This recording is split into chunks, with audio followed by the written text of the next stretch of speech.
Assalamualaikum, salam hormat, anda menyaksikan Niaga AWANI bersama saya Harits Asyraf dan sudah tentu hari ini ada temu bual besar akan saya bawakan bersama dengan Timbalan Menteri Keuangan Datuk Seri Ahmad Maslan sebentar nanti. Tapi untuk sebelum itu saya nak bawakan perkembangan berkenaan dengan OPR di mana Jawatankuasa Dasar Monetary MPC Bank Negara Malaysia BNM telah mengekalkan kadar dasar semalaman OPR pada 3% malam, di mana perkara itu dimaklumkan BNM menerusi satu kenyataan pada Khamis, di mana BNM menjelaskan pada tahap OPR semasa, pendirian dasar monetari kekal menyokong ekonomi serta konsisten dengan penilaian semasa mengenai inflasi dan prospek pertumbuhan.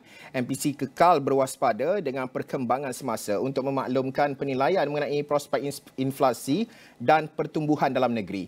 MPC juga akan memastikan bahawa pendirian dasar monetari kekal kondusif kepada pertumbuhan ekonomi yang mampan dalam keadaan kestabilan harga. Jelas BNM lagi, ekonomi global terus berkembang dipacu oleh permintaan dalam negeri di tengah-tengah keadaan pasaran buruh yang mantap. Beberapa tanda pemulihan bagi sektor elektrik dan elektronik, tetapi perdagangan global kekal lemah disebabkan peralihan dalam perbelanjaan daripada barangan kepada perkhidmatan selain sekatan perdagangan berterusan. BNM ketika menyentuh mengenai ekonomi Malaysia menjelaskan anggaran pendahuluan keluaran dalam negara kasar menunjukkan peningkatan dalam aktiviti ekonomi pada suku ketiga. Okey, jadi kita nak meneliti OPR ini kekal, apa ertinya kepada ekonomi negara. Muhammad Zafri Zulkifli, pakar ekonomi MIDF Research bersama dengan saya melalui Google Meet. Zaf, OPR dikekalkan pada 3%. Adakah selari dengan jangkaan pasaran dan MIDF, Zaf? Jangkaan pasaran dan MIDF adalah selari dengan keputusan Bank Negara mengekalkan kadar OPR pada 3%. Hari ini berikutan kestabilan inflasi negara, khususnya inflasi teras ataupun core inflation yang direkodkan pada 2.5% sejak Ogos dan September, dan ini merupakan kadar yang terendah dalam masa 15 bulan. Dan melihat kepada sektor pekerjaan, kita melihat kepada employment growth ataupun peningkatan pekerjaan yang dibandingkan dari tahun ke tahun juga direkodkan pada 2.1% pada Ogos, iaitu terendah dalam masa 23 bulan, hampir kepada 2 tahun. Jadi melihat kepada penyederhanaan ini ataupun moderation trend ini, selari dengan keputusan Bank Negara untuk mengekalkan kadar OPR pada 3%. Zaf, bagaimana pula kalau kita nak melihat dari segi tahun depan? Mungkin jangkaan MIDF mengenai OPR, kalau kita lihat juga di sebalik ketegangan apa yang berlaku di Asia Barat, Timur Tengah sebagai contoh, pada masa sama banyak lagi mungkin faktor-faktor luaran yang mungkin akan mempengaruhi keputusan MPC pada tahun hadapan, Zaf. Jangkaan MIDF adalah Bank Negara akan kekalkan OPR pada 3%, mengambil faktor utama iaitu kestabilan pertumbuhan ekonomi domestik, yang mana kita jangkakan KDNK akan bertumbuh pada 4.7% pada tahun hadapan, iaitu rendah berbanding dengan jangkaan kerajaan melalui rancangan Malaysia ke-12 yang telah yang diumumkan baru-baru ini, iaitu 5 ke 5.5%.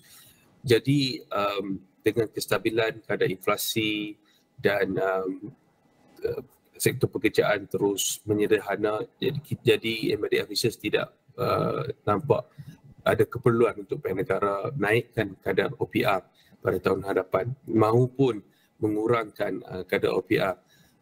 Kadar OPR ini adalah sesuai, iaitu sama dengan kadar yang sebelum pandemik. Jadi ia akan membantu pada pertumbuhan ekonomi negara. Ya, Zaf, bagaimana pula kalau kita nak meneliti keputusan OPR ini akan kembali merangsang pertumbuhan ekonomi, sebagai contoh untuk mengukuh perbelanjaan domestik terutamanya? Adakah inflasi mampu kekal sekitar dalam 2% apabila subsidi ayam sebagai contoh telah pun ditamatkan, Zaf?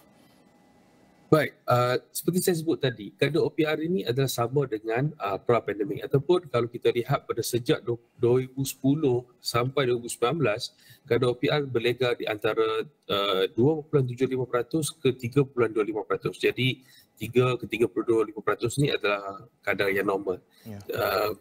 pada terakhir kita mencatat 3.5% adalah tahun 2007. Jadi dengan pengekalan kadar OPR 3%, ia tidak akan memberikan kesan sangat kepada prestasi perbelanjaan rakyat dan juga korporat. Dan melihat kepada inflasi, kita MIDF mengunjurkan kadar inflasi pada 3.5% pada tahun depan. Bukan saja ayam, kita juga menganggarkan kesan kepada targeted subsidi yang akan dilancarkan kepada minyak petrol, khususnya dalam bulan 5 dan ke atas. Jadi ini akan memberikan kesan kepada inflasi, iaitu menaikkan kadar inflasi ke 3.5%. Mengenai inflasi makanan, sebelum pandemik, negara mencatatkan average dalam 3%. Namun setelah pandemik, post-pandemic average adalah dalam 4%. Jadi kita dengan subsidi, dengan faktor luar dan kita juga sebagai Malaysia sebagai negara pengimport makanan, kita mengunjurkan kadar inflasi makanan kekal pada 4%. Dan balik kepada soal kekuatan kuasa beli rakyat untuk tahun depan, nominal wage growth ataupun increment gaji secara umumnya adalah antara 5 ke 6%. Dan sekiranya CPI ataupun inflation pada 3.5%, kita masih mencatat real positive wage growth yang positif, iaitu pada kadar 1.5 ke 2.5%. Jadi ini akan terus membantu merangsang perbelanjaan rakyat dan juga secara umumnya domestik, perbelanjaan domestik. Sudah tentu Zaf, kita akan meneliti apa langkah-langkah fiskal yang akan terus diberi tumpuan oleh kerajaan dalam temu bual selepas ini bersama dengan Datuk Seri Ahmad Maslan. Terima kasih Saudara Muhammad Zafri Zulkifli, pakar ekonomi MIDF Research, berkongsi pandangan beliau berkenaan dengan keadaan ataupun keputusan MPC BNM semalam. Terima kasih Zafri.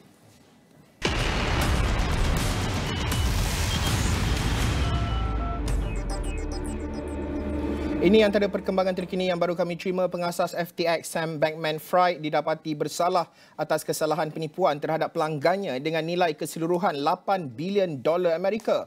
Kes melibatkan pemilik syarikat kripto yang hampir muflis itu difahamkan merupakan penipuan kewangan terbesar yang pernah direkodkan. Keputusan itu dibuat 12 juri Mahkamah Persekutuan Manhattan yang mensabitkannya bersalah atas semua 7 pertuduhan yang dihadapinya selepas dibicara selama sebulan. Juri mencapai keputusan tersebut selepas lebih 4 jam perbincangan dilakukan. Ketika dituduh, beliau mengaku tidak bersalah terhadap 2 tuduhan penipuan termasuk 5 tuduhan konspirasi.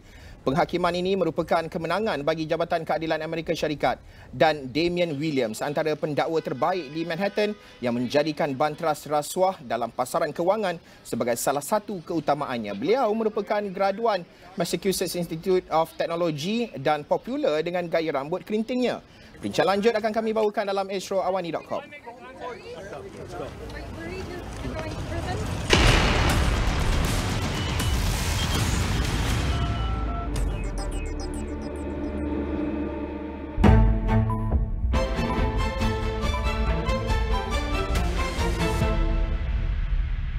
Drama bermula di sini. Ini adalah All Stars Gegar Berganza. Aksi yang tiada batasan. This is what the crowd's been waiting for. Just in imperious form. Keseraman. Target recalibrating response model. Dan keterujaan. This is all connected. He's getting revenge for what our parents did to him. Hanya yang terbaik untuk keluarga anda. Astro baharu. Stream bila-bila masa di mana sahaja. Inilah peluang terakhir anda merebut pas Liga Malaysia RM9.99. Saksikan kemuncak persaingan bola sepak kita. Perjuangan menakluk pentas berprestij Asia. Oh, cantik! Cerita sang juara masih tidak bernoktah. Pertemuan demi maruah dan kemegahan. Peluang terakhir merebut pas Liga Malaysia. Dapatkannya sekarang. Doktor di Gaza melakukan pembedahan tanpa ubat penahan sakit kerana bekalan yang semakin kritikal. Of all the cases that I've seen have been children. A lot of them have been like this. They've lost one or two parents. Supaya ada suara tegas pertahankan hak rakyat Palestin. Rakyat bangkit. Allahu Akbar. Allahu Akbar. Allahu Akbar.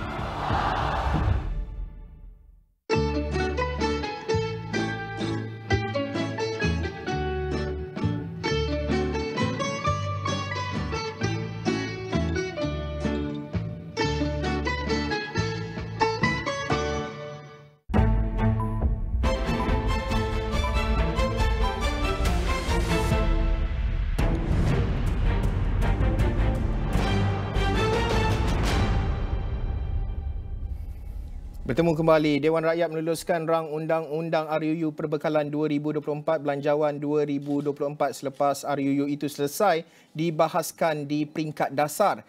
Ia diluluskan menerusi undian suara terbanyak ketika sesi mesyuarat dipengerusikan yang di-Pertua Dewan Rakyat Tan Sri Johari Abdul semalam. Undian dibuat sejurus penggulungan perbahasan RUU Perbekalan 2024 peringkat dasar oleh Perdana Menteri Merangkap Menteri Keuangan Datuk Seri Anwar Ibrahim semalam. Seramai 85 ahli parlimen mengambil bahagian dalam sesi perbahasan RUU berkenaan Perbekalan 2024 peringkat dasar bermula 16 Oktober lalu. Jadi untuk waktu ini kita nak meneliti bagaimana Belanjawan 2024 mampu untuk mengukuh ekonomi pada masa sama untuk melestari kehidupan rakyat. Bersama dengan saya berbesar hati hari ini, bersama dengan saya di studio Datuk Seri Ahmad Maslan, Timbalan Menteri Keuangan 1. Datuk Seri, terima kasih sudi hadir ke Astro AWANI hari ini. Pertama sekali, apa khabar Saudara Haris? Alhamdulillah sihat walafiat. Apa khabar penonton-penonton Astro AWANI? Saya rasa mereka sihat insya-Allah. Alhamdulillah. InsyaAllah sihat, alhamdulillah. Salam perpaduan, salam Malaysia Madani. Terima kasih Datuk Seri. Melihat kepada pantang bukan sebarang pantang. Dah jual dah. Okey. Pantang pertiwi dicabar jangan. Datang bukan sebarang datang. Datang ke sini demi perjuangan. Okey. Itu pantun wajib. Pantun wajib. Okey. Selepas habis perbincangan kita ni, insya-Allah lah saya belilah pantun tu. Okey. Datuk Seri, melihat kepada Belanjawan 2024 selesai di peringkat dasar semalam, berbaki untuk di peringkat jawatankuasa, pastinya cabaran getir juga kerana banyak perincian-perincian di peringkat jawatankuasa akan diperincikan oleh ahli-ahli parlimen pada sesi perbahasan yang akan bermula minggu hadapan.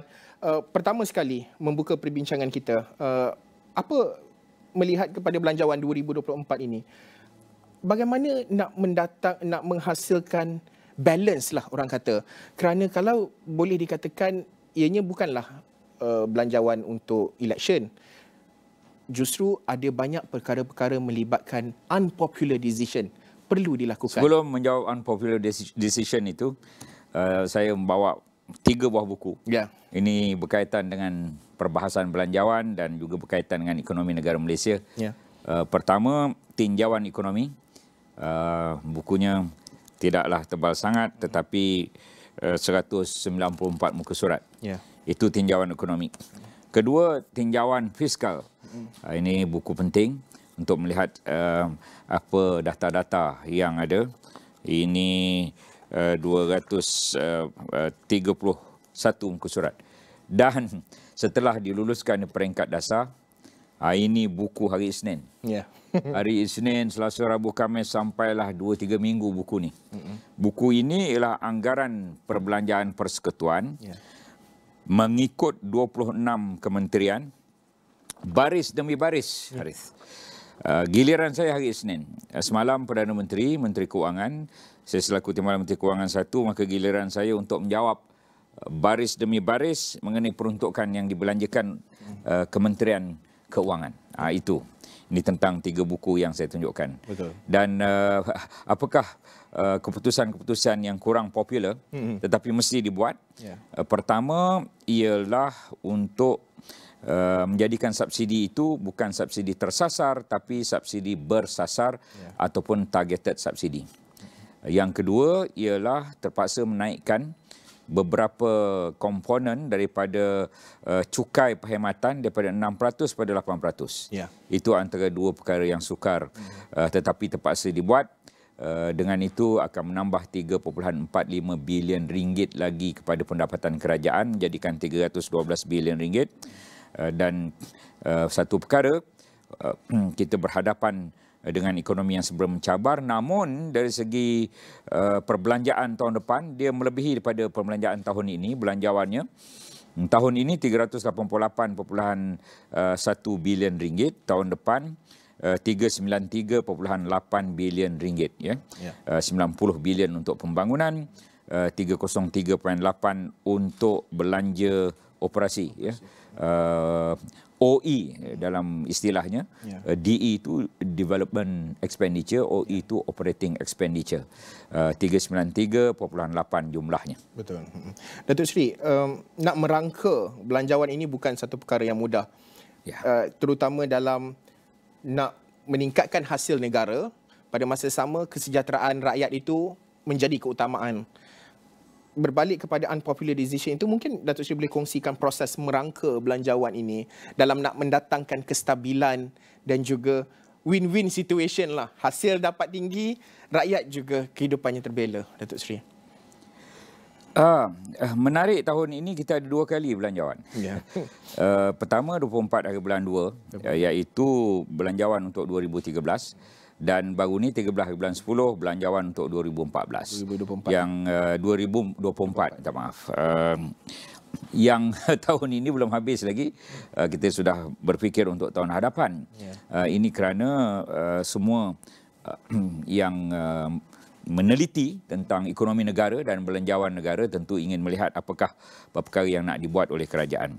Antara perkara yang tidak popular saya sebut tadi ialah penyasaran subsidi, tetapi dia hanya tidak popular kepada kumpulan T10 agaknya, atau T20 agaknya, iaitu masyarakat kita yang berada 10% hingga 20% di atas dari segi pendapatan. Jadi masyarakat yang M40 iaitu pertengahan 40% dan bawah 40% kemungkinan tidak akan terkesan dengan penyasaran subsidi. Apa maksud penyasaran subsidi? Kita ada 81 bilion tahun ini, 81 bilion ringgit untuk bantuan dan juga subsidi. Daripada 81 bilion ringgit itu, contohnya 36 bilion ialah untuk subsidi RON 95. Kita turunkan harga RON 95 itu sehingga RON 95 adalah antara yang terendah dalam dunia. Dan RM2.05 dibanding dengan negara pengeluar minyak yang utama dalam dunia, Arab Saudi RM2.94, ya. Indonesia RM4 lebih, Thailand RM5 lebih, di Singapura RM10.08. Kita jadi RM2.05 itu sebab kita bagi subsidi, kita bayar kepada syarikat-syarikat minyak utama. Jumlah daripada harga minyak yang sepatutnya diturunkan pada RM2.05 itu, dia bukan pergi di situ RM2.05 memang dah ada di situ, tidak. Dia diturunkan oleh kerajaan. Kerajaan menurunkan harga minyak dengan memberi subsidi kepada T20, M40, B40. Masalah subsidi minyak RON 95 ini diguna lebih kepada kumpulan kaya dibanding daripada kumpulan miskin. Manfaatnya itu? Ya, manfaatnya. Kumpulan miskin ada 1 motosikal, orang kaya ada 10 kereta dan kenderaan dan motor, jumlahnya begitu. Jadi tentunya mereka yang ada 10 kenderaan itu mengguna lebih banyak subsidi daripada mereka yang hanya ada 1 motosikal kecil atau basikal kecil. Ini yang kita nak betulkan. Harits, kita nak betulkan perkara ini supaya orang kaya yang 10%, 20% itu tidak lagi menerima subsidi minyak, tetapi kita lebihkan penjimatannya kepada kumpulan yang sepatutnya menerima. Saya kira itu perkara yang wajar dibuat dan perkara yang adil untuk dibuat. Datuk Seri, konsolidasi fiskal yang diterapkan di dalam belanjawan 2024, terutamanya dalam usaha untuk menjalankan belanjawan yang mengembang ini, sudah tentu pada masa sama perlu untuk mengawal defisit fiskal. Itu satu perkara yang jelas. Ramai yang mungkin menganggap bahawa mungkin akan ada GST kot, tapi tak ada, tak diumumkan, tak ada diperkenalkan. Bagaimana mungkin keseimbangan belanjawan, terutamanya dari segi kutipan hasil itu, mampu ditingkatkan dan juga nak memastikan strategi itu betul dari segi meningkatkan hasil negara, kerana kita nak belanja besar ni, Datuk Seri. Ada beberapa soalan di situ. GST, SST, setakat ini kita tak laksanakan GST tahun ini, kita tidak laksanakan GST pada tahun depan. Sebelum ini ada 2 cukai, iaitu cukai perkhidmatan dan juga cukai jualan. Disebut sebagai SST, Sales Tax, Service Tax. 2 cukai. Kadarnya 5%, jualan 10% jualan, 6% perkhidmatan. 2015, 2 cukai itu kita jadikan satu, iaitu GST, Goods and Services Tax, dan hanya satu sahaja angkanya 6%. Tetapi ialah apabila rakyat tidak memahami, maka ada penolakan. 2018 pertengahan tahun kita mereka mansuh, bukan kita lah, mereka, bukan saya lah mansuhkan GST itu. Maka apabila 6% dimansuhkan, dikembali kepada 10%. Kalaulah rakyat tahu bahawa 6% dimansuh diganti pada 10%, mungkin mereka tidak setuju, tetapi oleh kerana penjelasan juga tidak dibuat, maka diluluskan di Dewan Rakyat. Pada ketika itu ialah Barisan Nasional kalah, maka luluslah pemansuhan GST itu. Jika kita tidak mansuhkan, saya rasa pendapatan GST pada kali ini mungkin 70 lebih bilion. SST tahun depan 35 bilion sahaja. Jadi kalau kita ada GST lebih banyak untuk kita dapat dan lebih banyak untuk kita berikan pada rakyat. Malangnya ia tidak berlaku. 173 daripada 194 negara telah melaksanakan GST, termasuk Singapura, Indonesia, Thailand, Australia, Jepun, Korea, New Zealand. GST di Arab Saudi 15%. Pada siapa-siapa yang pergi ke Mekah dia tahulah. Apa yang saya ingin sampaikan di sini bahawa komunikasi mengenai hal-hal cukai ini perlu terus disampaikan. Mungkin saya akan duduk di sini lagi menerangkan tentang cukai sahaja. Kemudian tentang pendapatan kita, memang kita perlu tambah daripada sekarang ini pendapatan kita 312 bilion untuk tahun depan. 312 bilion, tetapi belanja kita 393 bilion. Baki selebihnya itu terpaksa kita pinjam. Dan kita ingin mengurangkan hutang. Itu antara kerja kita. Oleh itu kita tetap berhutang, tapi tidak sebanyak sebelum-sebelum ini. Masa zaman Tan Sri Muhyiddin ada tambahan 100 bilion hutang baru. Masa zaman Datuk Seri Ismail Sabri juga 100 bilion tambahan hutang baru, tapi kita cuba mengurangkan 100 itu kepada 90 begitu Hutang tetap kena bayar, dan kita sedang bayar hutang mengikut tempohnya, dan yang kita bayar itu baru dia punya interest, belum lagi pokoknya. Jadi segala perkara ini perlu diatur sedemikian rupa supaya ekonomi negara akan terus berada dalam keadaan yang terbaik. Datuk Seri, kalau kita fokus berkenaan dengan usaha, pertama Datuk Seri menyebut dari segi cukai dinaikkan perkhidmatan. Okey, itu jelas. Kemudian dari segi subsidi bersasar, kalau kita lihat sebagai contoh penghapusan subsidi ayam, mungkin ramai yang concern ataupun risaulah dari segi adakah akan ada naik harga lagi lepas ni? Adakah apa yang saya akan impak kepada kehidupan saya, tapi gaji saya ni tak berapa nak naik ni, tapi harga barang naik ni. Itu antara concern yang kita, kalau kami wartawan-wartawan turun ke lapangan buat tinjauan. Datuk Seri, mungkin ada something to address. Saya juga concern, saya juga bimbang. Tapi kebimbangan saya terubat apabila beberapa pasaraya menurunkan harga ayam. Diapungkan pada satu hari bulan. Contoh pasaraya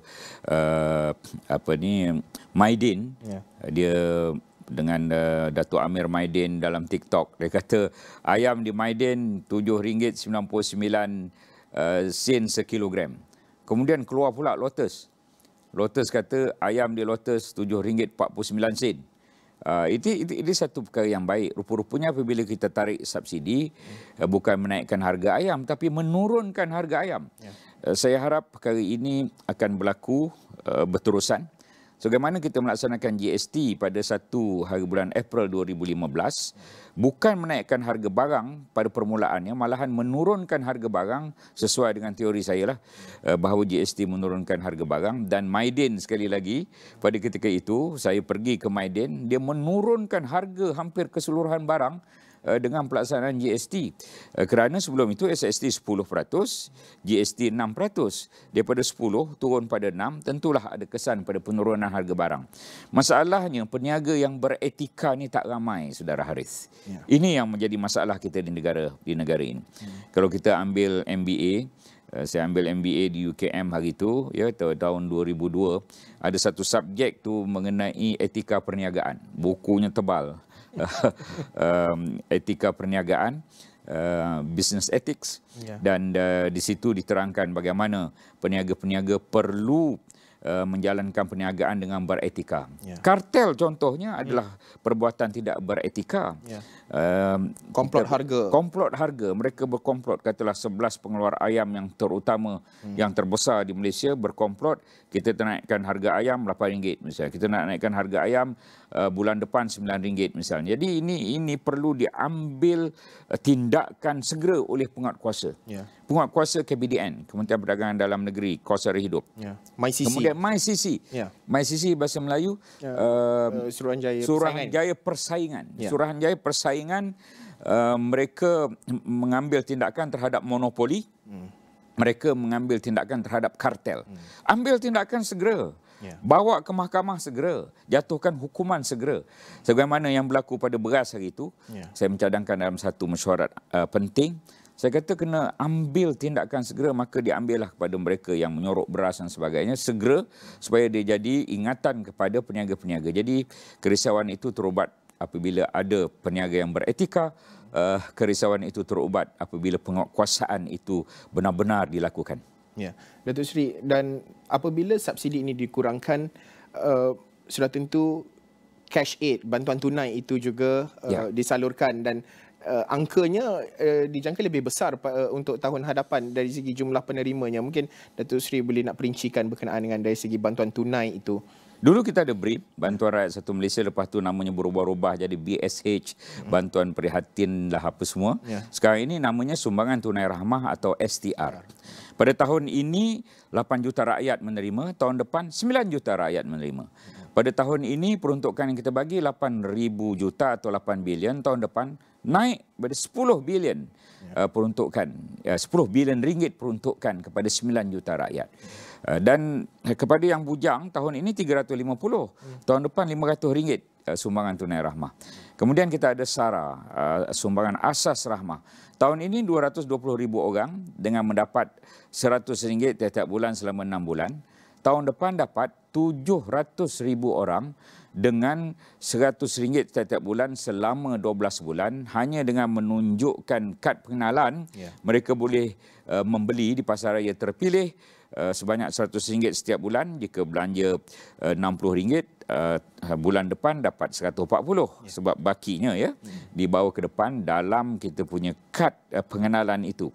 700,000 orang akan terima RM100 seorang untuk beli barangan keperluan untuk pasaraya yang terpilih. RM100 kali 12, RM1,200. Itu tambahan-tambahan. Dan selama ini sumbangan tunai rahmah STR ini tahun ini 3,100, tahun depan jadi 3,700. Tak pernah kita memberikan sebanyak itu bantuan kepada rakyat. Dan pekerja kerajaan penjawat awam RM2,000 akan diberi kepada grade 56 dan ke bawah, dan RM1,000 adalah lebih kurang 2,200 orang yang berpangkat jawatan utama sektor awam, RM1,000. Sebelum ini kita bagi cuma 5,600, 6,700 sahaja. Kemudian kepada pesara kita beri sebanyak RM1,000, dan sebelum ini adalah 3,400 begitu. Ya, separuh daripada apa yang didapati oleh penjawat awam. Ini satu pemberian yang cukup besar, tak pernah sebesar itu kepada penjawat awam dan keluarga mereka. Semuanya ini akan menyebabkan ekonomi kita berkembang. Pemberian RM100 misalnya, itu hujung bulan 12 atau pertengahan bulan 12 kita nak bagi RM100 kepada 10 juta rakyat negara kita dengan bantuan apa yang dipanggil sebagai e-tunai rahmah.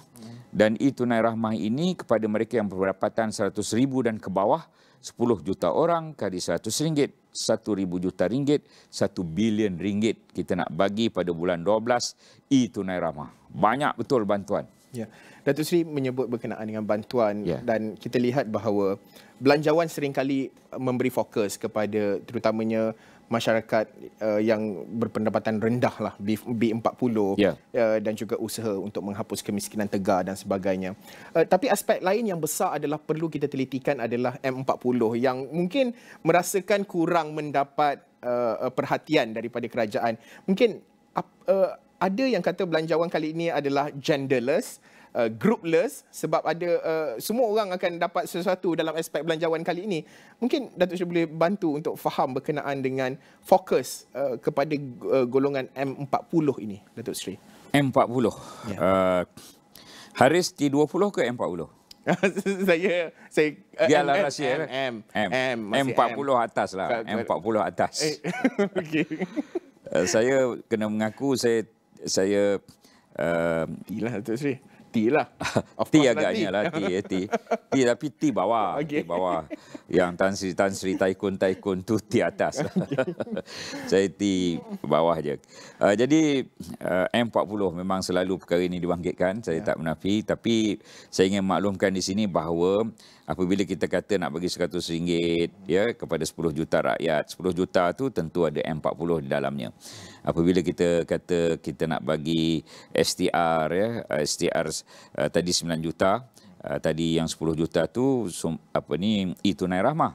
Banyak betul nama rahmah ni. Rahmah. Baru ni saya berjumpa seorang wanita agak berumur namanya Rahmah. Saya kata, oh ini rupanya rahmah. Tuan badannya. Rahmah ni maksudnya kasih sayang. Kasih sayang kerajaan pada rakyat. Satu lagi contoh yang 9 juta itu tentunya ada M40 sebahagian di situ. Yang 10 juta orang tadi tentu ada M40 di situ dapat RM100. Lepas itu sumbangan tunai rahmah sehingga RM3,700 itu tentu ada M40 sebahagian. Satu lagi M40 ni sentiasa dapat RM2.05 RON 95 dan mereka dan terkumpulan yang mempunyai kenderaan pastinya kalau kita lihat kumpulan yang B40 mungkin hanya kereta kecil, M40 ni kereta yang sederhana lah dan mereka sentiasa apabila masukkan RON 95 ke dalam kereta tentunya mereka mendapat pulangan itu. Ada satu perkara yang penting, ada 5 pelepasan cukai. Dan pelepasan cukai ini tentunya kepada mereka yang bayar cukai. T20, M40. Apa antaranya? Antaranya ialah pelepasan daripada RM2,000 dinaikkan kepada RM3,000 untuk menjaga anak-anak di taska. Tapi harapnya jangan jadi macam taska tadilah. Perbincangan sebelum tadi. Taska baru letak berapa hari anak dah meninggal, itu perkara lain lah.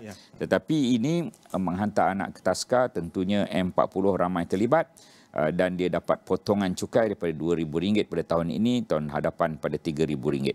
Seluruh 5 perkara termasuklah kalau M40 yang bayar cukai ini ingin hadir ke kursus-kursus bagi pemantapan diri, Saudara Harits. Katalah dia kursus apa? Kursus e-dagang.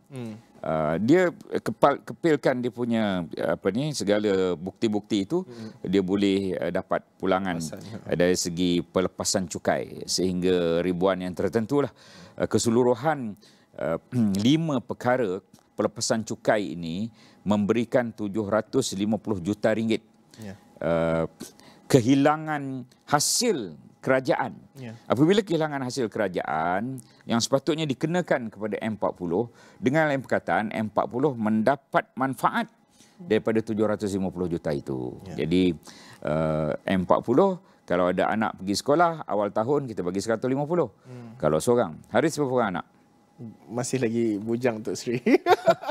Punyalah ramai penonton, saya dengan ini mengumumkan saudara Harits masih bujang dan dia seorang yang berdikari dan boleh menyara sesiapa jua pun. InsyaAllah. Datuk Sri. Dia semula bantuan awal persekolahan. M40 pun dapat. Kalau ada anak 2 orang dapat 300. Itu di antara perkara. Kita tidak melupakan sebenarnya M40 ini. Cuma kadang-kadang dalam pembentangan tu tak disebut sebab itu kaedah kita nyampaikanlah tentang perkara M40, sebenarnya dapat juga banyak perkara. Ya. Selain daripada itu, Datuk Seri, menarik untuk saya bawakan perbincangan kita melihat kepada usaha yang giat dilakukan oleh kerajaan, iaitu untuk menghapuskan miskin tegar. Ini satu perkara yang amat keras, lantang dinyatakan oleh Perdana Menteri yang juga Menteri Kewangan Datuk Seri Anwar Ibrahim. Mungkin pandangan Datuk Seri, kerana miskin tegar ini bukan hanya soal pendapatan semata-mata. Banyak faktor, termasuk dari segi sebagai contoh social mobility, jurang digital dan pelbagai lagi. Tahap keyakinan Datuk Seri dari segi usaha untuk menoktahkan miskin tegar tahun ini, Datuk Seri? Datuk Seri Anwar ni dikenali sebagai pejuang supaya rakyat tidak miskin. Dan antaranya beliau masuk ISA penjara Kemunting 2 tahun kerana usahanya membasmi kemiskinan, penoreh getah, dibaling dan sebagainya. Saya sendiri anak penoreh getah, berbeza dengan beliau lah. Beliau anak susah parlimen, tak silap saya. Ayah beliau Datuk Ibrahim tu susah parlimen, pernah jadi susah parlimen dalam kerajaan. Saya anak penerus getah yang umur 30 tahun baru ada elektrik, baru ada air, baru ada jalan raya, baru ada telefon di kampung saya. Dan keluarga saya, ibu dan ayah buta huruf, ya, dan menoreh getah orang, ya, daripada awal pagi subuh sampailah ke petang untuk menyelesaikan kerjanya. Oleh kerana itu, memanglah dekat di hati saya apabila nak disebut membasmi kemiskinan ini. Dan kemiskinan tegar ini asalnya 136,000 orang, keluarga, 136,000 keluarga di seluruh negara. Pendapatan 1198 sahaja, RM1,198 itu ukuran.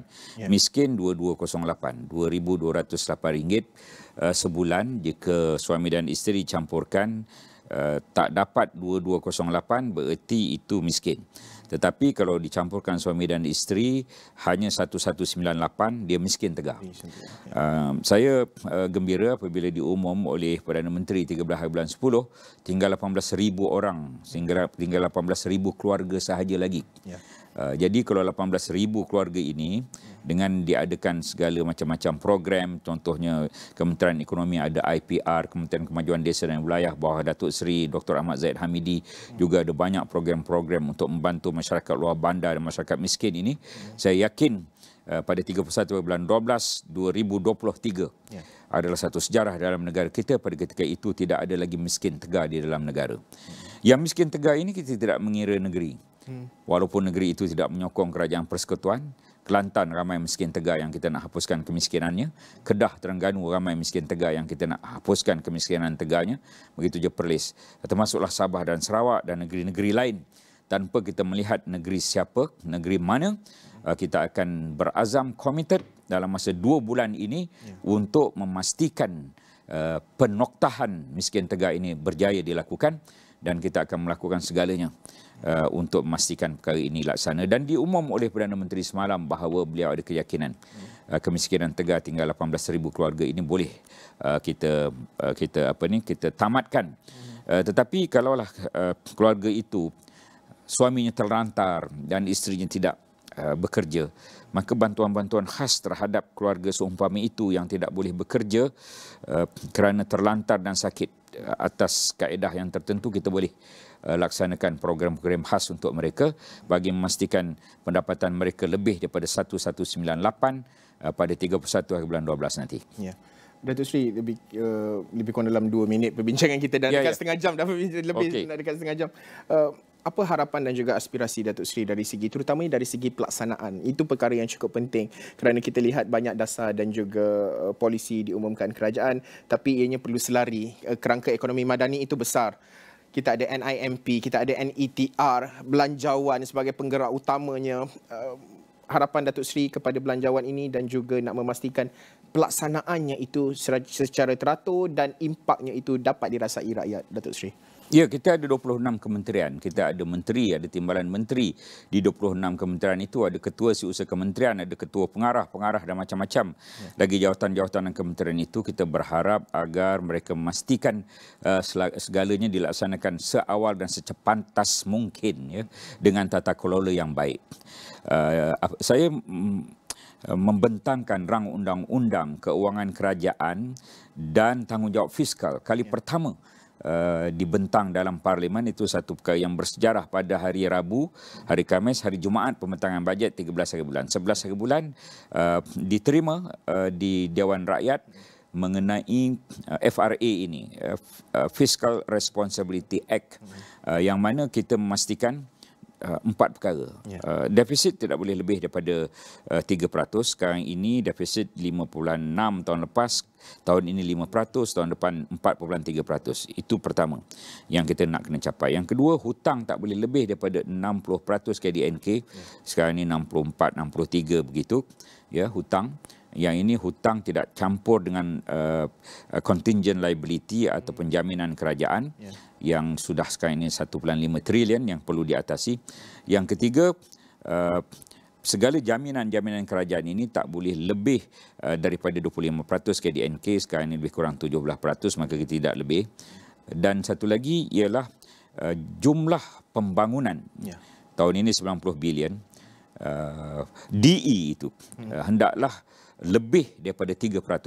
Sekarang ini sekitar 4% begitu untuk pembangunan rakyat. Jadi 4 perkara ini kalau tidak dicapai, Menteri Keuangan hendaklah membentangkan dan di Dewan Rakyat untuk minta pembetulan kepada angka-angka itu dalam waktu 3 hingga 5 tahun jika tak dapat dicapai. Jadi ini satu perkara yang cukup bersejarah, mendisiplinkan fiskal kita dan memastikan kita berusaha sungguh-sungguh apa yang kita umum itu kita laksana, dan kita memastikan dengan sungguh-sungguh kutipan hasil daripada custom terutamanya, daripada lembaga hasil dalam negeri terutamanya, hendaklah mencukupi untuk membiayai segalanya.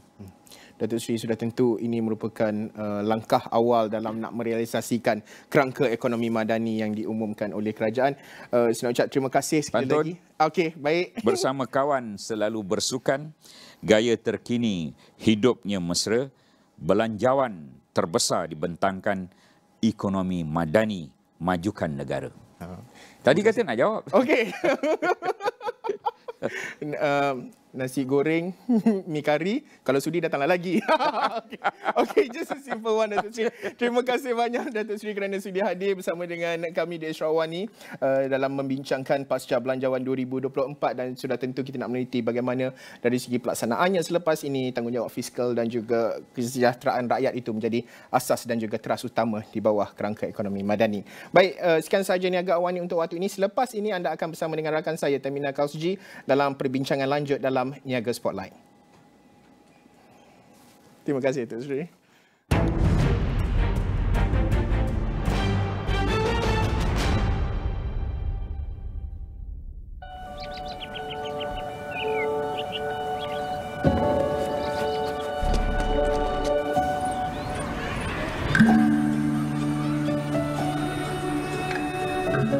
Ada daripada kita yang sentiasa menyinari hidup yang lain.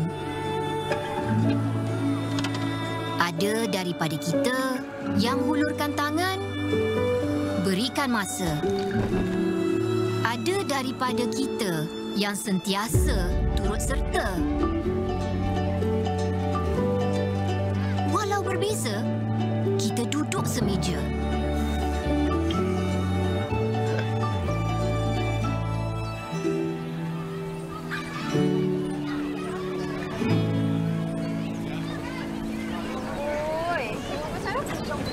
Tiada jurang antara kita. Kongsi rezeki bersama. Kongsi idea. Kita raikan perbezaan. Sematkan kesatuan.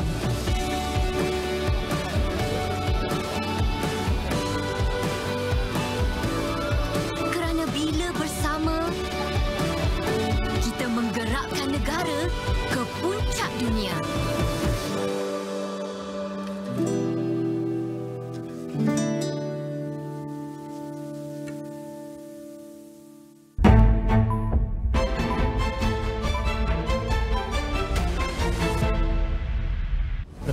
terkini dari Palestin. Pertempuran dan tindakan berbalas serangan antara pejuang Palestin dan pertahanan Israel berterusan. Beribu-ribu pejuang Hamas dan Brigade Al-Qassam kini sudah berada di beberapa bandar di Israel untuk menjayakan misi berkenaan. 3 kawasan di Johor mencatatkan bacaan indeks pencemaran udara IPU pada paras tidak sihat. Sekolah boleh ditutup jika keadaan jerebu semakin teruk. Ikuti perkembangan terkini. Buletin Awani 12.30 hari. Saya sayangkan awak. Sayang. Saya rasa saya tak dapat datang malam ni. Saya tahu malam ni sangat-sangat penting bagi awak. Betul, saya tak tipu. Jadi Samira tak jealous ke? Saya dengan Samira dah putus.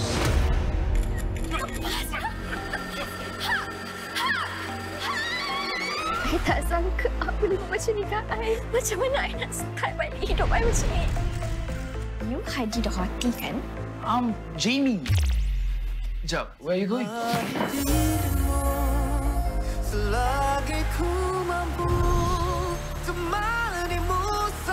My famous ex-boyfriend. Isnin hingga Kamis 10 malam. I think I know you.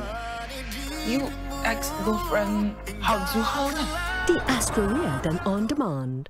Sebagai seorang usahawan atau pengusaha bisnes kecil dan sederhana, anda mesti sentiasa mencari ilmu, ilham atau apa jua kandungan yang dapat menambah baik atau mengembangkan bisnes anda, bukan? Jiwa SME tahun ini akan ke 5 lokasi.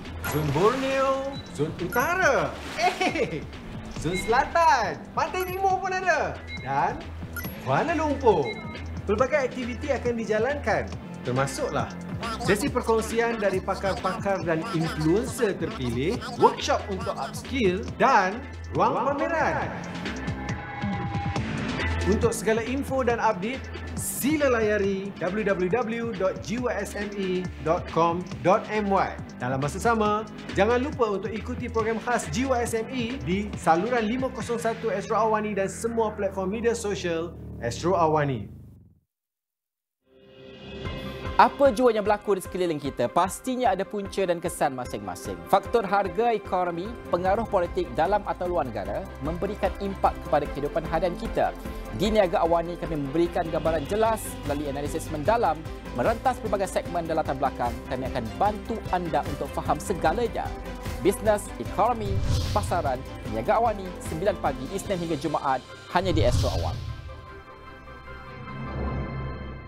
The government recently announced that it is finalizing details of access to withdrawals from the proposed EPF flexible account. The National Service Training Program, or PLKN, will be brought back with a different training approach. Nearly 5,100 Palestinians have been killed in Gaza after 2 weeks of intense Israeli attacks. Official letters sent to government departments must be in the national language.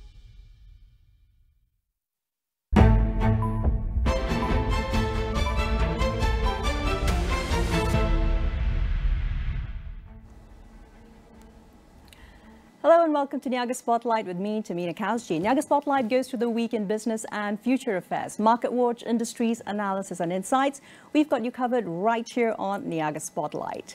Well, this week on Future Affairs, we look at the Malaysian youth entrepreneurship landscape. Can youth entrepreneurship offer a solution for the unemployment crisis among fresh graduates in Malaysia?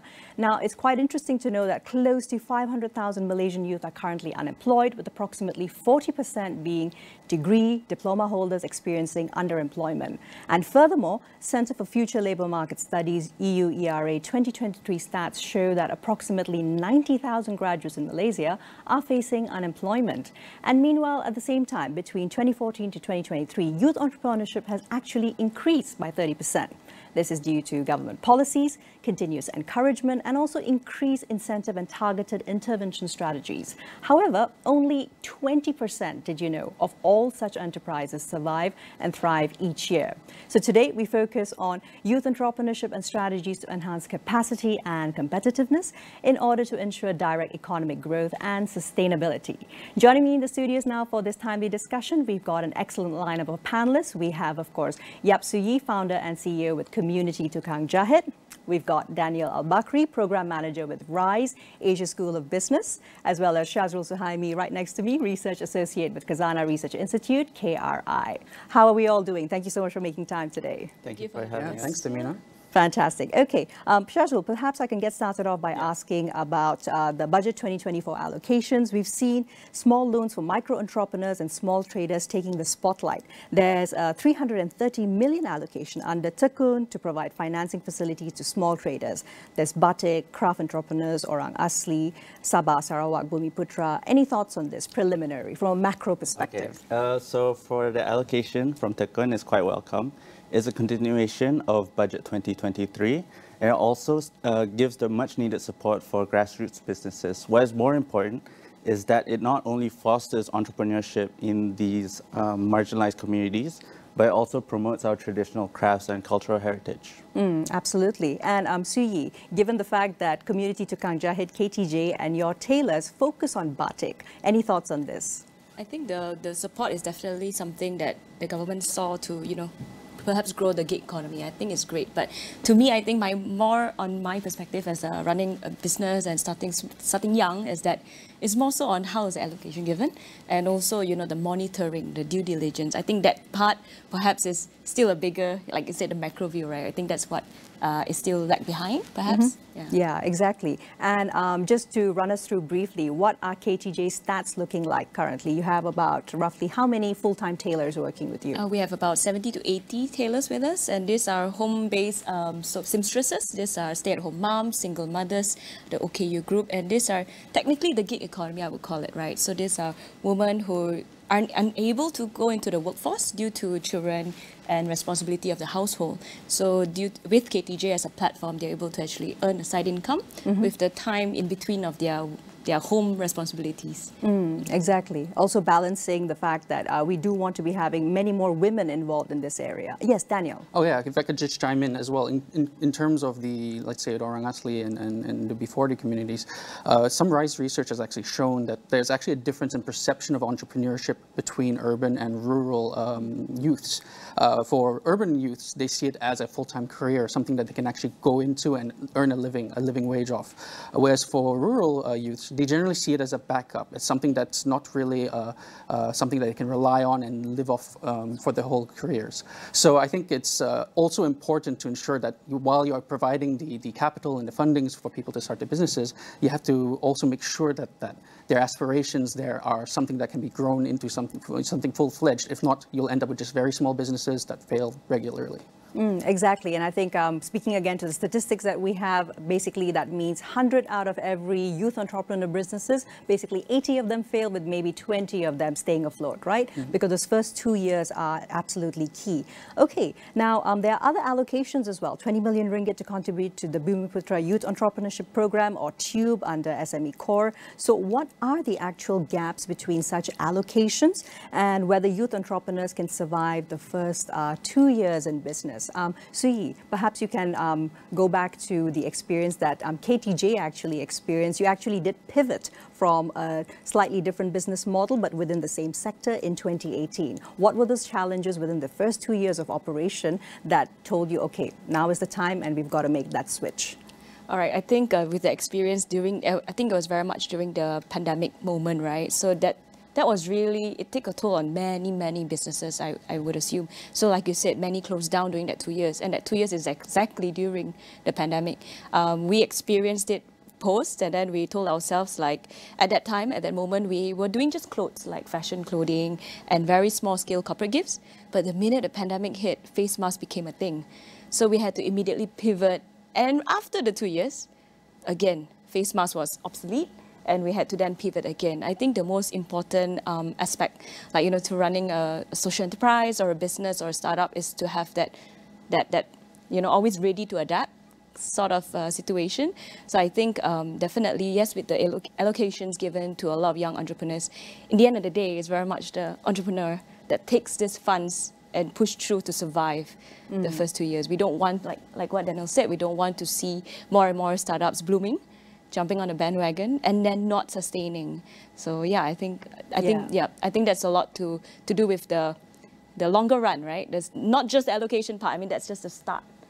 is throughout the journey. And timing really is everything, because as you said, KTJ, you had the face mask, and that was really booming business during the early parts of the pandemic. But it's also about knowing when to pivot, and you can't be taking 3 to 6 months to decide, right? Shazrul, any thoughts on this, particularly when it comes to what we do also see anecdotally, as well as, of course, statistics-wise, we have a lot of grantpreneurs in Malaysia, whereby which they may have a business model, but particularly youth, it doesn't work out, and once the funding dries up, they'll actually apply for other funding. What kind of oversights can actually perhaps help to not discourage young entrepreneurs, but at the same time ensure that they have that support to succeed at the very first business that they try their hand at?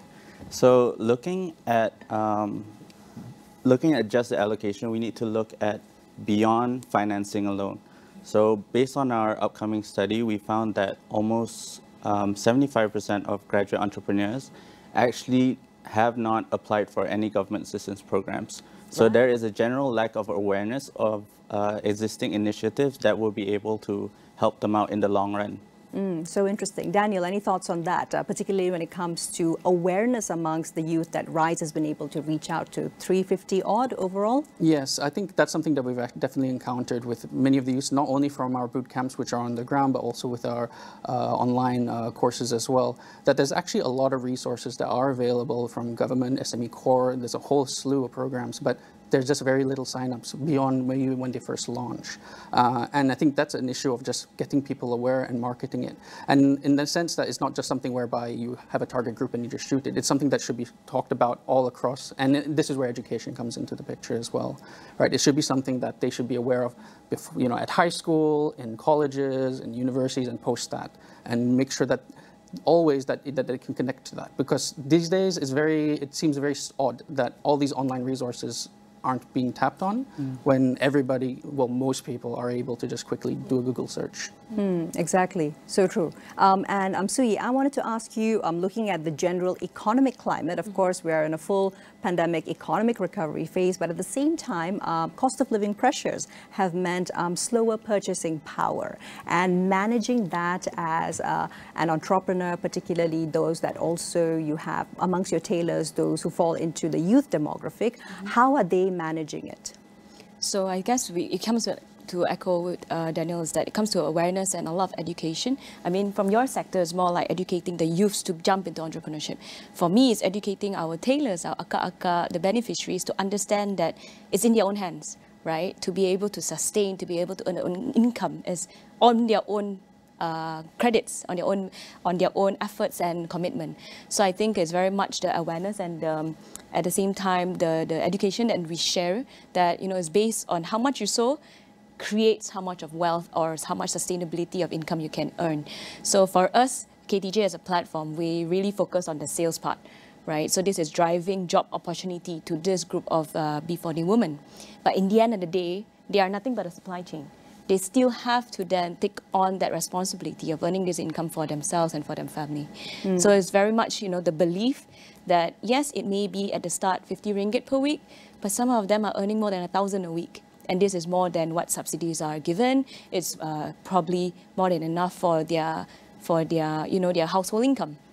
So I think that's the awareness. We have to sort of break it down to them that, you know, if you're this committed, this is the amount that you can bring home.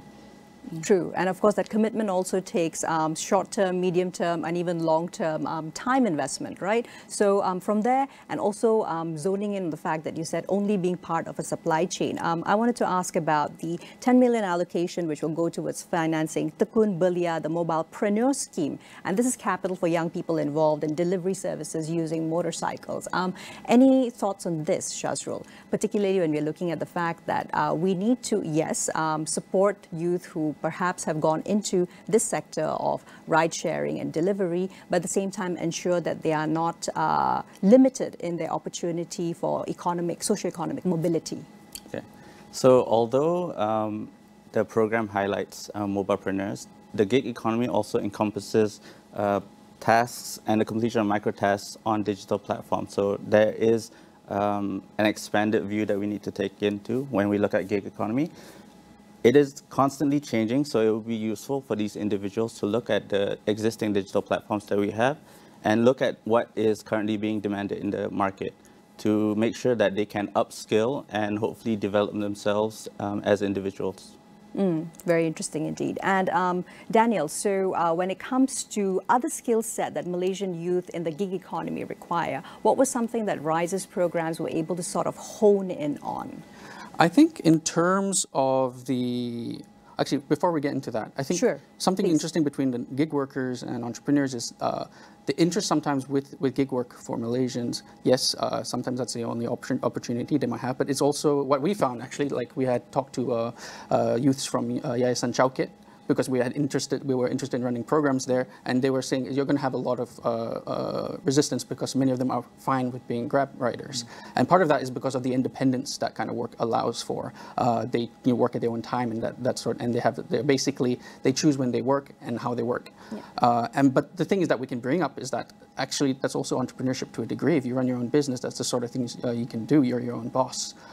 So I think in terms of the skills that are needed for gig workers and also for entrepreneurs is one, as has been mentioned, is that adaptability, being able to deal with people, deal with their customers. That's something that they have to do all the time, as well as that degree of independence. And in independence, we can translate that into initiative.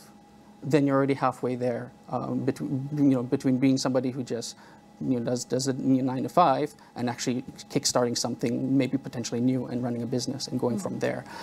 So we kind of try to hone in on that in our courses, because a big portion of entrepreneurship is not so much about business acumen and finance. It's important, but you can get people to do that to help you with that. What's important for an entrepreneur is to have that problem-solving attitude, that sort of innovative view of the world, to look at things and see how can I solve this and have that initiative. And that's a big thing a lot of our research has been looking at, is how do we move people from having that, an interest to the initiative to starting a business. Right? Exactly.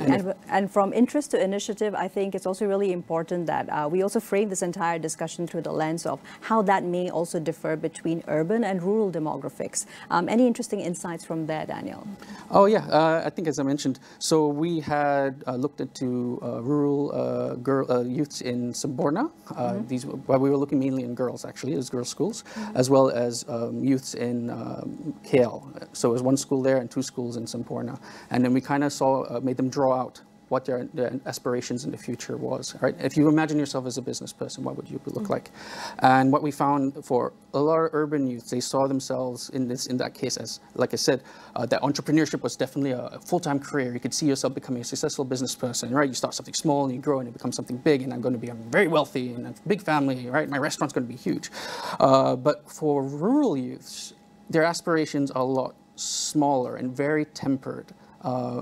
Whereby it's a case of, if I don't get the job that I want, which there was generally government work, if I don't get that, then maybe I'll start a business, and then it was kind of like a fallback plan, or if I don't earn enough money from my job, then I'll have a small business on the side to supplement that, which is perfectly fine. It's something that we do encourage for those, but to see that that's your dream. That's the highest level that you think you can go with this, and that is definitely something that could curtail really how far they think they can go. Because initiative is one thing, and the sad part was there were plenty of girls there who actually were eager to learn. They were very interested, and they had that drive, that initiative, but they still set that bar, that ceiling for themselves to say, well, actually, I don't think I can go beyond that. Right? And certainly that's going to be a hampering factor if you're going to actually start a business, and to drive and to push it and to make it something bigger than what you had. So it's a sad fact, and that's something that's also now moving forward with our newer programs. We're definitely going to try and look into that to see how we can tamper with that. But that again comes back to education. It can't just start at high school. It has to start younger. Exactly, and also about addressing those gaps, particularly when it comes to what they're able to even set their goals and targets towards. I think it's really important that you've highlighted how it vastly differs, the motivation behind why urban versus rural youths actually get into entrepreneurship. Shazrul, I wanted to talk a little bit about some of your findings and what you discovered while authoring Breaking Barriers, your report on exploring the landscape of youth entrepreneurship. So there are going to be 13 ministries currently working collaboratively to support youth entrepreneurship by channeling TVET graduates.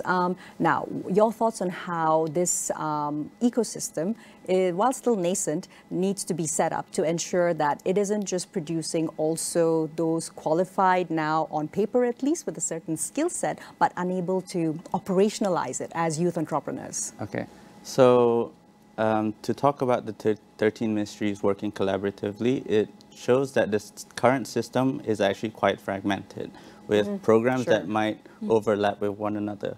From a researcher's point of view, it will be interesting for us to have an evaluation of the current programs that have exist to see which ones are the most effective. When we look at TVET graduates in particular, we know that most of them are diploma holders coming from lower income households. So it's very nice to see that the government is working on empowering TVET education as an avenue to reduce the overall misperception that people or the public might have towards TVET. TVET graduates have a unique potential when they try to enter entrepreneurship. They can use the technical and practical knowledge that they've acquired in their institutions to set up things like workshops, for example. Very interesting indeed. And of course, TVET, of course, following the model that we have in a lot of Western countries, Australia, for example, whereby even as long as you're professionally qualified, you can still earn a lot from what are generally considered and looked upon as low-grade manual skills. Right. On that note, though, we take a quick break. We'll be right back with Niaga Spotlight. Do stay locked on to us.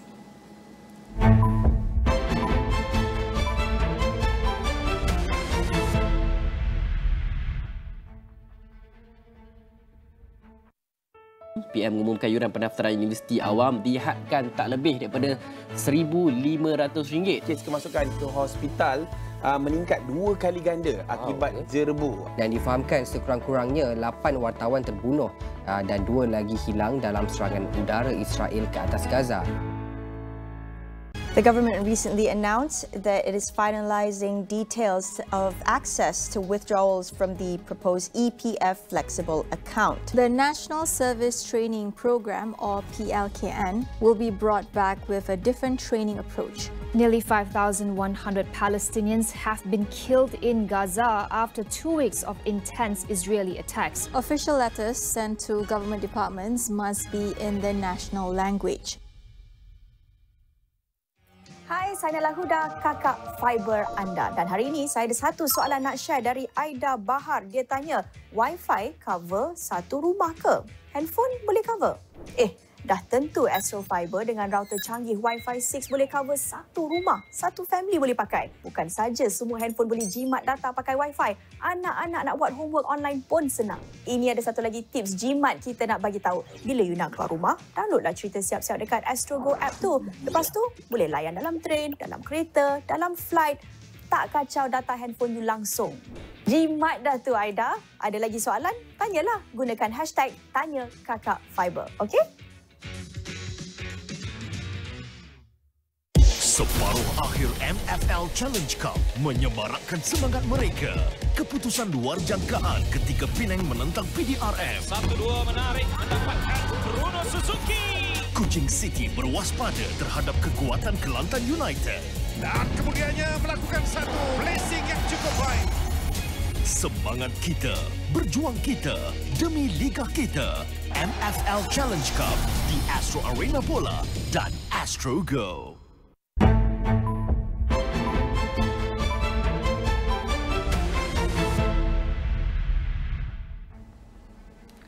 Welcome back to Niaga Spotlight. Still with me, Tehmina, and today, of course, we are discussing the youth entrepreneurship landscape in Malaysia. Daniel, coming back to you, tell me a little bit more about how Rise's To Work RTW program approaches the much-needed TVET and others soft skill-centered training that our youth actually need. Oh, okay. Our Rise to Work program actually steers away from entrepreneurship, to be honest. Okay, all right. That one is actually related to looking at youths who have graduated 1 or 2 years before and they haven't actually gotten a job during that period of time. All right. So these are people who might feel that they, at the time that they come to the program, that their peers have actually kind of left them behind. They've already got 1 or 2 years of work experience compared to them. Many of them were in in part-time work as well as freelancing, which generally sometimes is not, especially in Malaysia, is not really considered work. It doesn't count to your work experience. So we took those people, those youths in and brought them in for our base camp, where we kind of built up a little cohort, a sense of camaraderie between them, and then we got them into work placements, 3-month work placements, and fortunately, all 10 of them are now working full-time jobs. So we managed to transition them from that state of post-pandemic, post-MCO, I don't know what they're going to do. They can't seem to get any jobs, and then now they're working full-time. But they're actually what's really important, and actually ties in also with entrepreneurs, micro-entrepreneurs, is a sense of a social network is super important. For these ones, particularly for these youth, again, like I said, their peers are already ahead. They're talking about problems with their bosses and things, and no longer talking about, oh, my difficulty in getting through my interviews. So getting a group of people who can share that experience and give you tips and things like that on top of the guidance and mentorship that we provided was very useful. But that's also something that's very useful for micro-entrepreneurs in a different way, because each business, while they're going to be very different, there'll be some similar pain points that then if somebody solves that, they can share that with everybody else. And in that way, I think a lot of the things are programs, even though they might not be necessarily focusing on the same groups, we're always focusing on youth, but it might not be entrepreneurship necessarily, but there's a lot of overlap in terms of what makes somebody successful in their career, whether they're owning a business or whether they're just trying to get employment. Those soft skills are actually really key, right? Thanks for highlighting that. We'll come back to that in a bit. But Suyi, first I wanted to talk about access to finance, which can also be limited for youth entrepreneurs, especially from our traditional financial institutions. So what kind of movement have you been observing as a young entrepreneur, especially when it comes to P2P financing, crowdfunding, and other avenues that we have in the Malaysian ecosystem? I think in the Malaysian ecosystem it's quite unique because it's actually getting more and more creative. To be honest, back then when I was looking up for financing, I was looking at grants from Cradle, then there's the Magic ecosystem that then helps you link up with other agencies around. And now there's P2P, there's crowdfunding, right? There's ECP, equity crowdfunding platforms. So while all that's being very creative, right, I think there's always this downside as well. No one really shares about that bit. Right, having your company cut up into many pieces and getting many people to have stakes and say in it can also affect the long run of the business, right? So no one speaks about that part. So I think maybe part of the education bit that I want to echo on is that it's very important that entrepreneur, before they start, they also find great mentors. Without great mentors, it's so easy to hit walls. I've hit many walls along the way. I've pivoted, I've failed. And like you said, in education, it's about being able to fail. Like having no fear in failure is what makes, the entrepreneur keep going. Like whatever kicks them down, they stand back up. So I think, I think that scene in that part of, yes, financing is all available, but you wouldn't want them to also just jump on, get financing, and not survive. So for me, it's very much the survivability of the person, the startup, the company, because as the company grows, you carry along many other employees, which then, solves part of the unemployment rate in Malaysia as well. So for me and my partner ourselves, when we think of the business, we're very afraid of actually, not making it, because we worry very much so about the team that we carry. Exactly, and as you said, it can revolve to anywhere up to even 80 individuals, and Correct. Each one of them, of course, being female entrepreneurs, they are then connected back to their own family. A lot of them are single mothers. Correct. Yeah. So the more big, in a way, when you scale, you kind of have that, you carry along that responsibility as well, because you're so afraid that if anything were to go wrong, what happens to then your team? So that's why I guess the government is doing something about the allocations, because once you build more successful businesses, you carry along more employees, hence helping the unemployment rate as well. Yeah. But in the end of the day, it's still the person running those businesses that are key. Exactly, and needing the support that comes from not just, of course, financial support, but yeah, mentors, as you said. Shazrul, your thoughts on, of course, the financial inclusion for young entrepreneurs when it comes to the lack of collateral that a lot of them have, and what P2P crowdfinancing can actually offer as an ecosystem?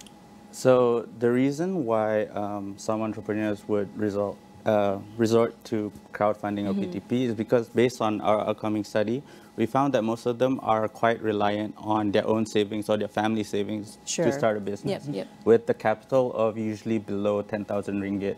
So the government has been pushing for entrepreneurs to explore alternative sources of funding, crowdfunding, for example, angel investors, venture capitalists, which would give them the opportunity to start a business where they might not otherwise have. Yeah. Correct, exactly. So moving on from there into back to social capital, Daniel, I wanted to ask you about fresher graduates interested in youth entrepreneurship. How can they actually work towards establishing credibility or even identifying mentors?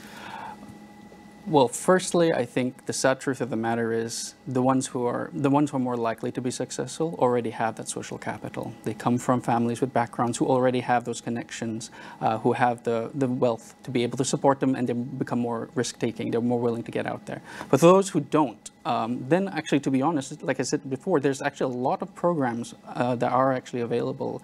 For me, and just looking through like just SME Corp, because I'm obviously only looking at micro entrepreneurs, I'm not even looking for the larger scale ones. Sure. There's plenty of mentorship programs that they're providing, and so those are the areas where they can look into, as well as perhaps the other thing actually, which is something that's happened to some of our small businesses, is actually you can reach out to other micro businesses, SME owners. Because quite often, like I'm sure yourself, are more than happy to share and talk about your business and your experiences, or to join sessions and things like that. And that can be organized on an individual level, just personally messaging somebody, or that can be maybe student unions, student bodies, or whatever it is, and reaching out. So that's another way to do it. But in terms of credibility, that's when larger organizations, or if you get something like RISE, or all the other similar, entrepreneurship programs and NGOs and things like that, you at least have a registered body behind you to say, okay, this is not some random person off the street. This is a person that comes from there, and to some degree, there's been some degree of vetting there, and that they're honest and above board. But to be honest, for smaller businesses, I would, if your view is for a smaller business, I would say reach out to another small business owner. And again, it comes down to that sharing of experiences, right? And if you're completely new, then if you meet out with, let's say, 3 other small business owners, they can each share different stories, and that's something that you can use and grow. And once you make that connection as well, if you start something small, then oftentimes you will work together. You'll go to the same bazaars and whatnot. Yeah, got to appreciate that about building that, I think, not just solidarity, but very practical network amongst other people who may be within the same sector, but perhaps they've got a couple of tips that you don't. Sui, KTJ has also been given the chance to mentor such youth, etc., through universities. Tell us a little bit more about this. I think I was pretty jealous myself, because when they invited me to mentor, I wouldn't call myself a mentor, because it's quite a big responsibility when you hold on to such things. But it was a mentoring program, and most of the time when I would sit with the students, they already have a business idea. And it's what's so unique about these universities is that they actually get many students from different departments and different specialties, right, to come together to solve a problem. Like you said, solving the problem is the main bit of a business, right? It has to be sustainable, it's solving an issue. So when I go in there, I kind of go on the very flip side. I don't like sugarcoat. I really tell them, like, be prepared. The real world sucks. Sorry for my... But no, it's truth-telling, right? It's truth-telling. And most of the time, because when I look back, when I had mentors and really young ones, back then in my days when I was 19, they sugarcoated a lot. And that really kind of took away 2 years of struggling, because it was sugar-coated that, the business model works. It's going to work. You just keep trying, you just keep trying. But to be honest, if I had the real hard truth, I think I would have saved that 2 years. So it really comes to the education part, the early years of understanding that it's okay to fail. Because most of the time we hang on to the business model because of maybe face value. Sure. For example. Sentimental value even correct, sometimes, correct. right? So it's like you don't want to face your peers knowing that you took this grant and you didn't make it, you know what I mean? So it's very important that the youths understand that there's no failure in failing. Yeah. Gen Z especially, I mean, I would argue that they are perhaps the most real, and they are quite willing to take whatever truths are dished out to them, just because it prepares them better for the landscape. Shasrul, I wanted to ask about the broader picture of youth entrepreneurship. The Malaysian landscape does actually suffer from low quality of investment received, as well as slow structural economic transition, and some weak linkages to the global value chain. What strategies does KRI believe can actually address these common challenges? So this is quite a complex issue, but generally there needs to be increase in allocation towards R&D and stronger collaboration between industry and academia. Structural transformation has already shown some beginnings with identification of several high growth, high value areas outlined in our 12th Malaysia plans, such as aerospace, halal, and E&E. It's also really important for us to strengthen our local value chains through DDI in order to improve the supply chain integration, also increase the overall competitiveness of our SMEs.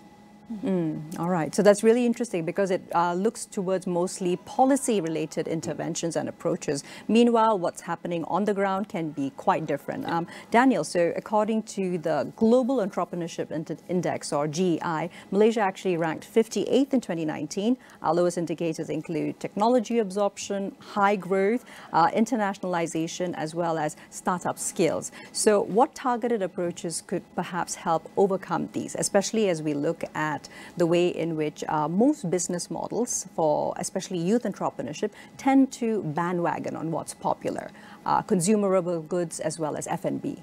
I think in this case, you have to look into it and understand that, like, what is the purpose of entrepreneurship here, right? On one side, like, okay, from the RISE perspective, we're looking to help, especially B40 youths, kind of have upward economic mobility. So in a sense, we're just trying to get them to earn more and be able to survive better, right? And to kind of move up and not be left behind, essentially. But in terms of when you're talking about like an international ranking and index, talking about internationalization and all, I think that's talking about larger scale. You're talking about larger businesses and things like that. So that shift between a small focus on, you know, providing individual employment to you want to start a business that can actually create a large amount of employment and you're actually competitive on an international level. I think that's a rather larger jump there. And in terms of what you can inculcate in small, you know, to youths to be able to to go into that big trajectory, I think that means chances are you're going to have somebody who was already educated in something that's of that level. Probably you're not looking at somebody who, you know, maybe potentially a TVET person, someone from TVET who has a skill and then can ramp that up. But again, I think the part of the issue is also going to be that Malaysian market is small. You're not going to be able to have the same sort of like small to medium to large industries that say a business in the US or maybe in Europe, because they have the whole access to the whole European market. Yeah. So I think I'm talking a bit outside of my scope here as a micro business, you know. Yeah, but at the same time, the micro businesses right now, they have the unique opportunity and have had for the past decade at least to, via their online platforms, be able to reach a much more targeted audience, be it local or even regional. What are the opportunities for those youth who are interested in entrepreneurship to use the kind of social media know-how that Gen Z already has to capitalize on it as business owners? Well, I think that sort of social media as a means, it definitely helps with terms of marketing, that you can reach out to a larger population. But I think it's still nevertheless going to be hampered to a degree by your perspectives here, right? So urban KL folk will probably be more internationalized in that sense and be able to make use of social media to kind of go outside of the Malaysian market. But as I just mentioned, rural youth, for instance, have their aspirations very low. They're not looking at it from a large scale perspective. They're looking at it very small and micro. So I think the first step is to break that perception, to show that there are definitely opportunities there. And that's a bit harder because it sounds a bit more, you know, it's not like, okay, just give them accounting skills and then they're on their way. It's actually a matter of self-perception and a matter of, you know, of basically giving them the perception of what trajectories they could have. And again, as I'm always harping on, it comes back to education here. Coming back to education, and that's really what I would like to end with, beginning with for Shazul. So what kind of education-related interventions at an earlier stages, perhaps even primary school, rather than waiting until you're in college and maybe doing your second year of your degree that is specifically focused on business, do we actually need in order to drive this from just policy first, then allocations to actual action and success for hopefully more like 80% of people, not just 20% of youth?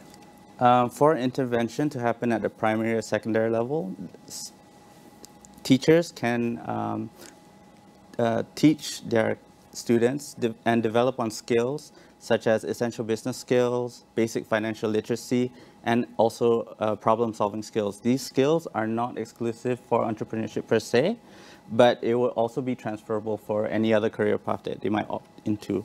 In the smallest scale, schools can also connect with local businesses around their community to help expose the students on the viability of entrepreneurship at an early age.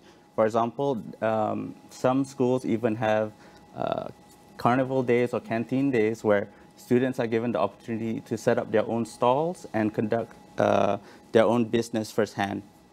Correct. Sui, any thoughts to add to that? I love that you brought that up because that was the very first time that I started to feel what it was like earning my own income. So exactly, it started a bit late, like you said. It was in college time where they give you this assessment of marketing assignment, and then you're supposed to make your own money. So coming from an art and creative school, we took trash, created something new, sold it, made some money. So then we understood, okay, this is what business, the essence of business is all about. So I think if we can go back further, right, in primary schools, like you said, some problem solving is always going to come in handy. So why not start young, right? Why not start young indeed? And Daniel, if we could end off and round it off with your perspectives, particularly when it comes to what the landscape's probably going to look like within the next 5 to 10 years. Everyone who's in school now, even early secondary school, a lot of young students, they already have their own social media accounts. The more entrepreneurial among them actually do some small businesses, generally selling handicrafts, etc. How could this demographic then be cultivated towards entrepreneurship with the right kind of targeted interventions? Well, I think in terms of, I definitely agree in terms of starting it young. And just to go on in terms of problem solving, I think an idea there, for instance, is it doesn't even have to be coupled to entrepreneurship and starting a business. I think what's the one trait that is very important for an entrepreneur is, well, being able to identify issues and then coming up with the solutions for them, which sounds very basic. But a lot of the times, especially if you're talking about a market where everyone's selling the same thing, that's because they have a product first before they've really seen what the market wants, right? But if you start people young, let's say primary school kids, don't go start a business. Don't talk about, oh, find a problem and build a business to solve it. Just start with, what are the things that your mom and dad are complaining about? What are the things that you have trouble, maybe going to school, or, you have to wait for your parents before school ends, you're arranging your lunch, whatever it is. What are those kind of problems? And then that's where they can be taught to define those things, right? Those problems into something, and then come up with solutions, right? That's a business process already, right? Coming up with the solutions, now you're starting to develop a product. The business acumen, the finances, everything, that can come afterwards. But if you can get that young and repeatedly, right, that by the time they hit high school, you've got critical thinkers. You've got people who are going, I don't want to do the same. I don't want to sell lemang for IRI. I'm going to do something different, right? Or then that's where the access, the marketing, and all that becomes more important. Because before you even get to the advertising and the marketing side of things, you have to have something that solves something that the market wants to be solved. Once you have that, then it's all golden. Fantastic. Thank you so much. Daniel, Suyi, and Shazrul, just wish we had a little bit more time, but I think that was an absolutely comprehensive discussion on the youth entrepreneurship landscape in Malaysia. Well, this has been Niaga Spotlight with me, Tehmina Kaoosji. We'll see you next Friday with more business analysis and insights. Here's to a productive week ahead.